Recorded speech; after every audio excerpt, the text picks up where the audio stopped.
All right, so today we're looking at 11.3 and parts of 11.2. Yesterday we looked at the practice with examples, and in class we looked at the problems up to 19. All right, if you look at the problems from 1 to 19, they always give you the initial value, or the first term. The first term. All right, but in 20 and 21, problems like that, they're asking you, they're giving you the third term and the sixth term for 20. And for 21, they're giving you the third term and sixth term. So they're giving you different values. All right, and asking you to write a rule. So what we're going to use is the problems on the back of your packet. So if you flip your packet over, we're going to look at these problems and write a rule for the geometric sequence given, let's say, the third term and the fifth term and so forth. All right. After we look at this, we'll look at a couple of problems with the arithmetic sequence also. All right. So let's get going. All right. So problem number 1 says that they want you to find the rule given that the third term is equal to 12 and that the fifth term is equal to 48. All right, so there's our information. All right, and so we're writing a rule of the geometric sequence given that information. All right, and so we've looked at this a little bit together.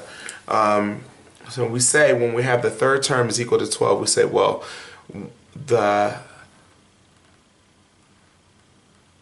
a sub n is equal to 12 when n is equal to 3. All right, and a sub n is equal to 48 when n is equal to 5. All right, so if we take that information and we take the rule, since we're trying to write a rule, all right, we take the rule for geometric sequence, which is a sub n, or the term that we're looking for, is equal to the first term times r to the n minus 1. All right, and so we're going to plug that information in, and then we're going to basically solve the system. All right, solve a system. All right, so let's do that. When we're plugging in, we usually want to take the highest term. All right, in this case, we're given the third term and the fifth term, so we're going to plug in the fifth term first. All right, that's 48 is equal to a1 times r to the 5 minus 1. All right, and we're going to take the third term, which is equal to 12. All right, a1 r to the 3 minus 1. All right, so we take that information and we divide. Well, before we divide, let's go ahead and simplify this a little bit. All right, do a little bit of job with this. All right, so first of all, at this point, we want to go 5 minus 1, and we want to do the 3 minus 1. So if we do that, we end up with 48 is equal to a1 times r to the 4th, all right, over 12 a sub 1 r squared. All right. So in this case, if we divide, now when we're dealing with the geometric sequences problems, we want to divide both of these terms. All right, we'll look at what we do with arithmetic in a few minutes. All right, in this case, 48 divided by 12 is 4. Your a1's cancel. All right, and you have when r to the 4th over r squared, you subtract your exponents and you end up with r squared. All right. From here, we finish solving. Now, I'm going to explain this a little differently. I know some of you are looking at this and say, hey, I just take the square root. All right. But we're going to do this differently because it'll help us with all the rest of the problems. All right. We're going to get rid of, we're trying to solve for r. We're going to get rid of this square by raising it to its reciprocal. All right. In my class, if you were in my class, we may have said reciprocal. All right. And the reciprocal of 2 is 1 over 2. All right, and whatever I do to one side, I want to do to the other. All right, now, like I said, I'm trying to help you off with the rest of the problems. That's why I'm explaining it that way. All right, and right there you can see that we have 4 to the 1/2. It's going to give us 2. All right, and that's what we're doing on this side. So that'll give us 2. You can try it in your calculator, please. Everything I punch in, if I show it in the calculator, please make sure you do it. Don't just take my word for it. All right, you want to practice those keystrokes in the calculator. So we end up with 2. All right, and the 2 and the 1/2 cancel because it's power over power. 2 times 1/2 ends up being 1. All right, and so we end up with R is equal to 2. All right, now, so from there, well, we got R. All right, we're halfway there to finding our rule. All right, and so now we want to find the first term. All right, so we're going to take this R and plug it back in. All right, so if we do that, it doesn't matter which one you plug it into. You're going to have to solve either way. All right, I'm going to plug it into the one that says R squared. So I'm going to go 12 is equal to A sub 1 times 2, which is my R value now, squared. All right, 2 squared is equal to 4. All right, divide both sides by 4. And A1 is equal to 3. All right, first term is equal to 3. Your R is equal to 2. All right, and all we want to do at this point is write a rule. All right, so the rule for this one is going to be A sub n is equal to my A1, which is 3, times my R, which is 2, to the n minus 1. All right, and you want to leave that alone. Remember, all right, I know some students want to multiply that 3 and that 2, but never do it. All right, and so there's your final answer for that problem. All right, while we're at it, let's look at another one of these problems. The next one is a little bit more difficult because there's a fraction involved, all right, but we're still doing geometric sequence. All right, and so for this problem, it tells you that the fourth term is equal to 100, all right, and the sixth term is equal to 25. All right, so we do the same thing that we did for the other problem.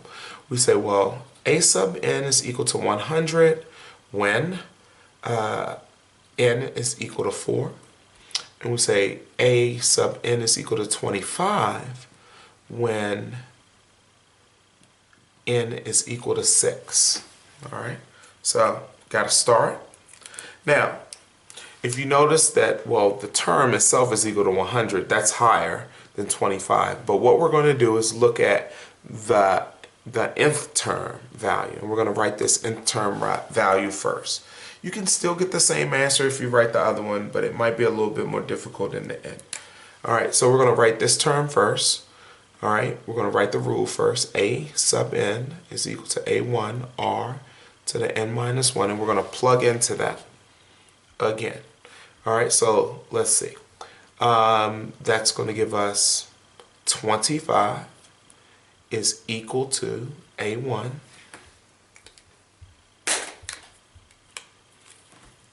times R to the 6 minus 1.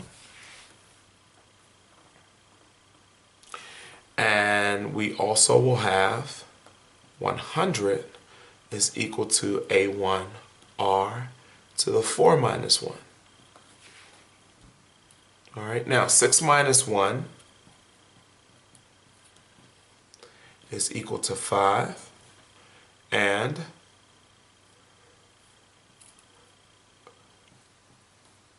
A1 4 minus 1 is equal to 3.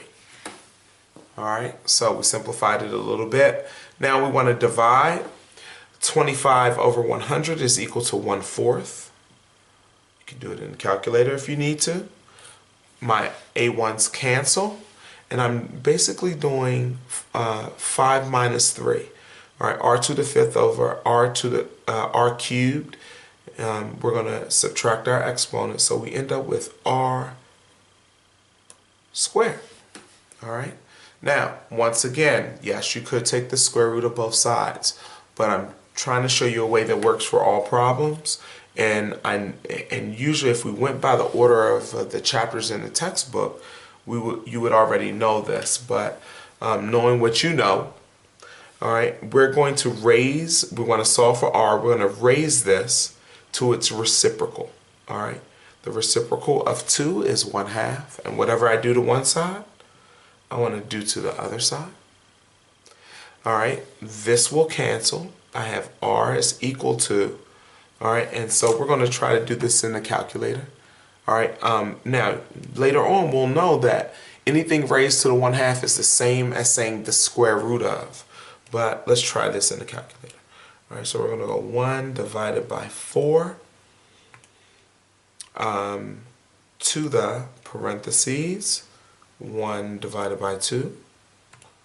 All right, math and enter. All right, and it gives us 1/2 as an answer.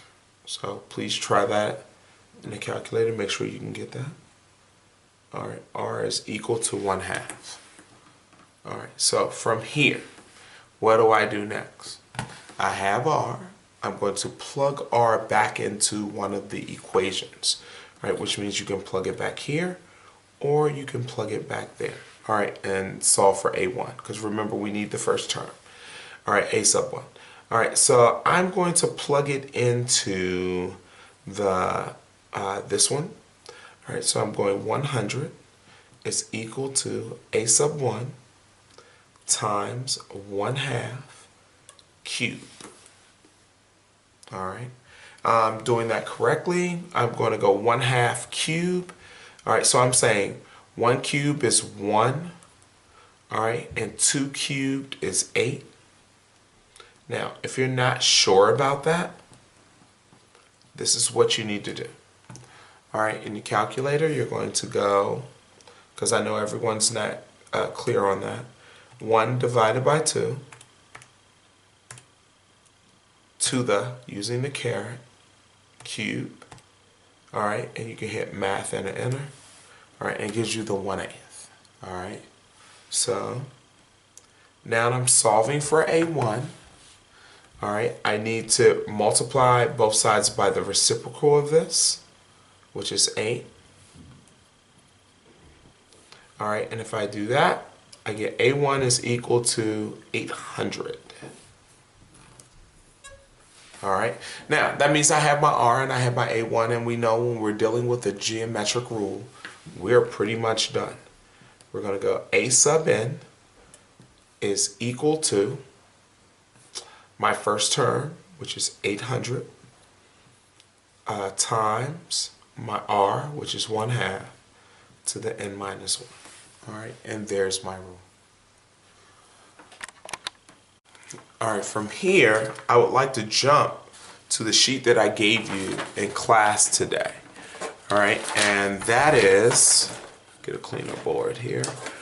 All right, that is the sheet that says series and sequences and series at the top, and it looks like this. All right, and I told you I would do a couple of geometric sequence problems, which we've done already, and then I wanted to jump back to the arithmetic sequence problems. All right, so number 1 on this sheet says, and you gotta circle whether you're dealing with arithmetic or geometric. Number 1 says, in a arithmetic sequence, if, and I'm just going to write this down, and so we can use the whiteboard. I can use these whiteboards. The second term is equal to 7, and the 15th term is equal to 72. All right, it says determine that, and so in this case, they want us to find the first term, they want us to find D, and they also want us to find the rule. All right, and so those are all the things that you would find anyway in order to find the rule. So I kind of try to break it down to the steps you would take. All right, now it's telling you that it's arithmetic.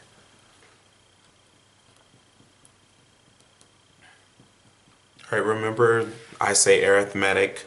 I guess some people say arithmetic. But we want the rule for arithmetic, and it's an is equal to a1 plus n minus 1 times d. All right. And so we want to find our information, or at least explain our information, the information given to us. So we say that A sub n is equal to 7 when n is equal to 2. And we say that A sub n is equal to 72 when n is equal to 15. Right? All right, so that's the information we need. We need this, this, and that. All right, in order to solve for this, get the rule. All right, and so we're going to start with the 15th term. All right, first thing we want to do is plug the 15th term into the arithmetic rule, and then we're going to plug the second term in the arithmetic rule. All right, we're going to line them up, and then we're going to subtract them. All right, which is a little different than what we did for the geometric rule. All right, so let's go. All right, A sub n is 72. All right, I'm plugging this in. Is equal to A1 plus 15 minus 1 times D. All right, so there's your first term. Your 15th term plugged in. And then you're going to plug in your second term, which is 7 is equal to A1 plus 2 minus 1 times D. All right, so now that we plug both of them in, all right, let's get rid of that parentheses. We're going to rewrite them without the parentheses. All right, so we have 72 is equal to A1 plus 14D. And we have 7 is equal to A1 plus D.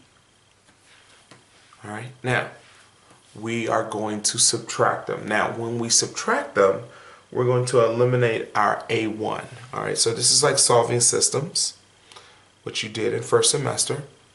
All right, we're going to go 72 minus 7 is equal to 65.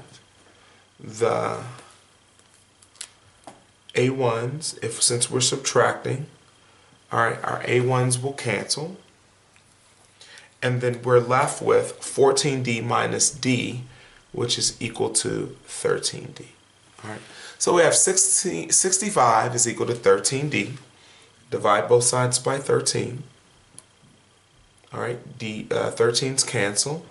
And D is equal to, well, I think that's 5, but let me make sure. 65 divided by 13 is equal to 5. All right, now that we have D, let's go ahead and write that over here. All right, D is equal to 5. All right. From here, we want to figure out what A1 is equal to. So just like systems, we want to plug back into one of our equations. All right, we're going to plug right back into that equation. All right, I like to say I'm plugging in, but I'm going to write it over here. All right, and if we do that, that's 7 is equal to A1 plus 5. All right, so that works out for us well because it's not, it's pretty simple to solve. We're going to subtract 5 from both sides. A1 is equal to 2. Well, A1 is equal to 2. The first term is equal to 2. The fifth term is equal to 5. Or I'm sorry, the common difference is equal to 5. All right, and so from here, we can write a rule. All right, so we're going back to what we did on day 1.